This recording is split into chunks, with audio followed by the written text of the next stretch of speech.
Yeah, Crystal Mountain officials again calling this a tragic accident. Emergency crews responded immediately, giving CPR to this 66-year-old man, but they were not able to revive him. Now, earlier this morning, 6 people headed up the mountain in this area called the Silver Basin. It's not part of the regular network of ski trails. It's considered backcountry and more rugged, but open to the public. Officials are not sure if the group was traveling uphill or downhill when the avalanche hit. All of the skiers are wearing homing beacons, which made it easier to find them. Now, an avalanche occurs when a layer of snow collapses and slides downhill. It's unclear what triggered this today, but resort officials say they've recently had a lot of snow and high winds in the area. Those witnesses, along with some other skiers and a couple of the skiers that were in the group, were able to rescue everyone out of the snow, but unfortunately one of the individuals was unresponsive. They attempted CPR for quite a while, but were unable to revive him. I think it's important that people, recognize that it's very early in the season. Even though it's December, everybody's eager to get out on the snow, either within a ski area or in the backcountry. And that we all have to remember that there are a lot of hazards out there that exist, and you need to be well aware of snow conditions and take great care and ski as safely as you can.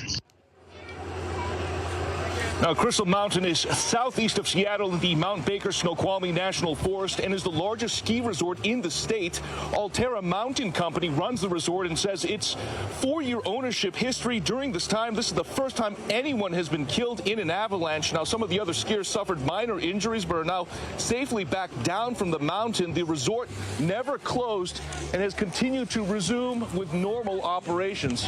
For now, live from Crystal Mountain, Jonathan Cho, KOMO News.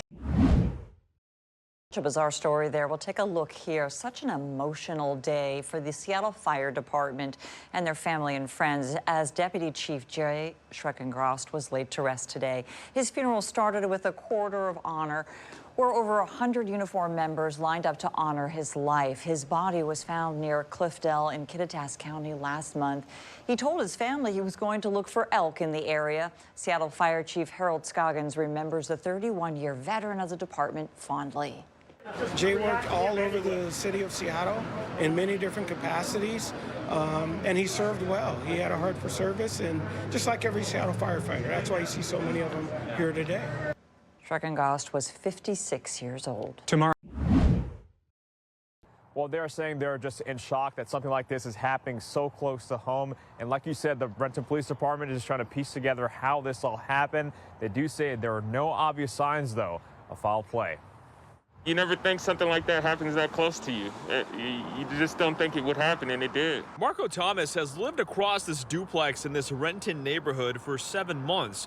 He says he knew one of the victims that was found dead inside. When I first moved in, you try to make it a point to introduce yourself to people who's out and your neighbors and stuff. And I met the guy once, seemed like a cool guy. Thomas didn't know him well, but describes him as helpful. I needed a jump for my car, and I had asked him for one, and he gave me one. Renton police say the landlord went to check the unit. That's when he found 2 people dead in the living room area. When officers arrived, they found another person dead. And we found that actually a total of 3 people deceased inside, 2 on the main floor and 1 upstairs. 2 are juveniles, and the 3rd is a male relative in his 30s. Right now, the big question is how this happened. There's nothing there that looked like any obvious sign of foul play. There's a whole range of possibilities then as to how this could have happened, but we'll have to wait for a more in-depth examination to find out for sure. Lori Levinson lives right next door and is in disbelief. It's sad. It's sad. You just never know what life is going to bring for anybody. Disbelief that a tragedy can happen so close to home. This neighborhood's pretty chilled. It's pretty quiet, but knowing something like this happen is a little frightening. Yeah, still a lot of questions, guys, and that's why these forecasters are here at Crystal Mountain. They're working with Crystal Mountain Patrol to get over to that area and to get a better idea of how this all took place.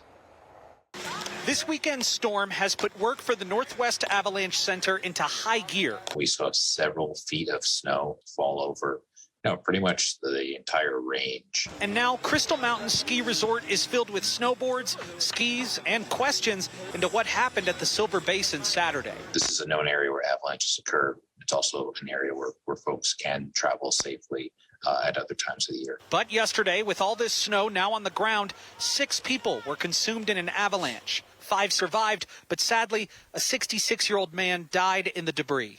But it sparks concern about the rest of the Cascades, considering the mountain range is essentially all under considerable avalanche danger, according to the Avalanche Center. Considerable literally means dangerous avalanche conditions exist. Dennis D'Amico is the forecast director for the Northwest Avalanche Center and says the forecasters here at the mountain plan on surveying the site and trying to interview the 5 survivors to try and understand how this all happened.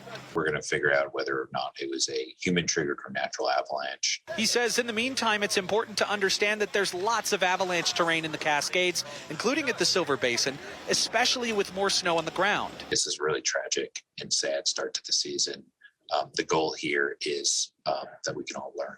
Hey everybody, I'm Eric Johnson from KOMO News. Thanks for checking out the KOMO YouTube channel. You can see more of our videos right here by clicking on the video links for more news from the Seattle area and all of Western Washington. And don't forget to click the subscribe button below